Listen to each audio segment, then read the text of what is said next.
started with the siren. Not the bell for training, not the alarm that Titans had breached the wall. The sound was different. It was metallic, shrill, endless, and it rattled inside my skull until my teeth ached. I tasted blood before I even realized I was biting down hard enough to crack a molar. Then came the fog. It didn't roll in like a mist on a cold morning. It poured in, thick and choking, swallowing the sky, the rooftops, hell, even the wall itself. The color drained out of the world. The air smelled of ash and rust. I couldn't see more than a few feet in front of me, but I felt things moving inside it. At first, I thought it was a titan, or maybe titans. My body froze in the old familiar terror. But when the first shape stepped out of the fog, oh how I wish it had been a titan. Its skin sagged like wax left in a furnace, dripping in ropes that hissed when they touched the ground. Its jaw hung slack, open too wide, like someone had broken it with a crowbar. Chains pulsed in and out of its bodies, as if threaded through veins instead of muscle. Its screams didn't sound like a titan. It sounded like static blaring from broken speakers. I stumbled back, trying to grab my ODM gear. The harness seared my palms like red-hot iron. I looked down and saw the steel was breathing, expanding, and contracting as if it was alive. And then the streets peeled open. The cobblestones curled like paper, flaking away into a black void beneath. Chains shot upward, rattling, dripping rust. The siren screamed again, and the world changed. The streets of Tross melted into something unrecognizable. The walls around me bled. Chains swung from the sky, clinking in a wind I couldn't feel. Windows blinked open and shut like wet eyes. Every surface dripped with something between blood and tar. I saw soldiers darting above me on ODM gear, and for a moment, I thought I wasn't alone. But when one hooked a line into the wall, the stone split open and screamed. The hook had buried into muscle, veins. The soldier swung, gas spewing from her canister. No, not a canister. Her lungs. They were tore open, gas hissing from them like punctured bellows. She landed in front of me, and I couldn't believe my eyes. It was Mikasa. Her scarf writhed around her neck like a serpent, tightening until her skin turned blue. Her eyes rolled back, her jaw unhinged, splitting wider and wider until her skull cracked. She raised her blades. "Why didn't you save us?" she whispered, though her mouth never moved. I begged her to stop, but she lunged. Before her blades reached me, she split in two. Not from my hand, from something behind her.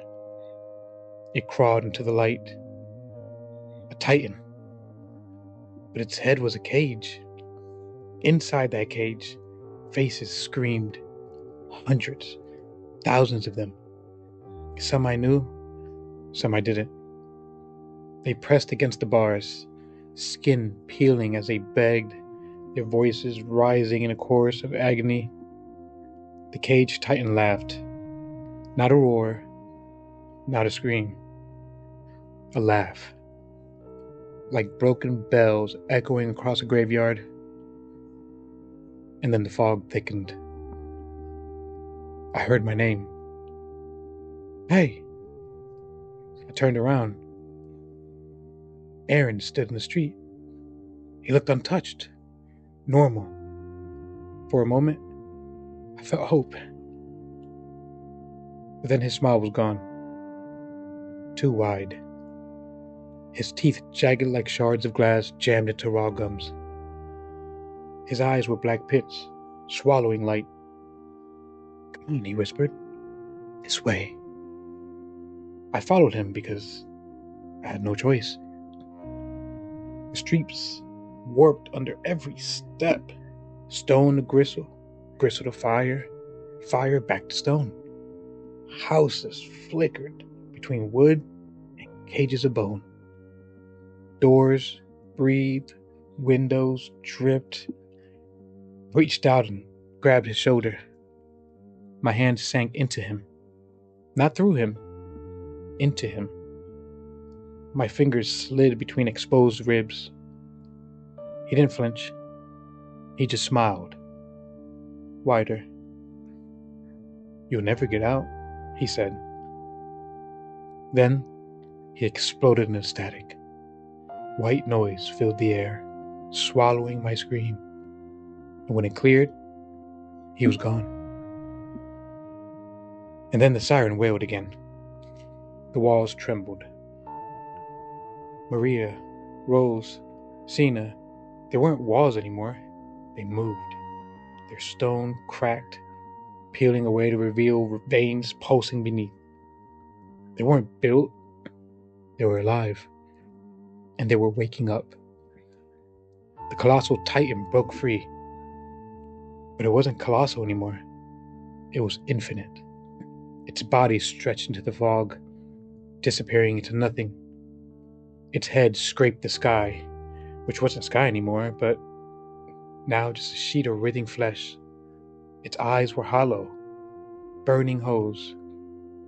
When it stepped forward, the ground screamed. Soldiers scattered. People ran. And then, time broke. One moment, the colossal loomed above me. The next, it stood behind me. Then beside me. Then I was inside its ribcage, staring out between bars of bone. Voices whispered all around me. Some I knew, some I didn't. "You're already dead. This is the truth. Wake up." I clutched my head, screaming, but the whispers buried deeper. And then I saw them. Titans tearing through the fog. Only they weren't titans anymore. Their flesh had gears jutting out. Their jaws clamped with iron hinges. Some walked on all fours, spines snapping with every step. Others dragged chains behind them, the sound grating, endless. One stopped in front of me. Its face split open, and inside was Armin. He was crying. "Please," he begged, voice garbled. "Kill me before it grows." And then his face split wider, bursting into static. The titan collapsed, unraveling into chains. I ran. I didn't know where. The streets twisted into mazes. Every corner led back to where I started. Buildings leaned inward, their walls dripping blood. The air thickened until I couldn't breathe. Then I saw a light.